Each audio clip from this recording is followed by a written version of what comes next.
చూసారా, కొంచెం కష్టమైనా అవసరం లేని భారాన్ని వదులుకుంటే ఎంత మధురమైన అనుభూతి వచ్చిందో. జీవితం కూడా అంతే అండి. అవసరం లేని బాధల్ని జ్ఞాపకాల్లో మోయడం మానేస్తే ఆనందం పక్షుల్లా తిరిగి వస్తుంది.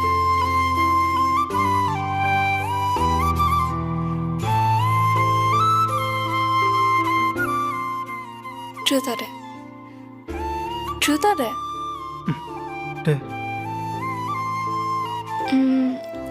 ఇది కొంచెం ఓవర్తో పడవచ్చు, కానీ will you dance with me?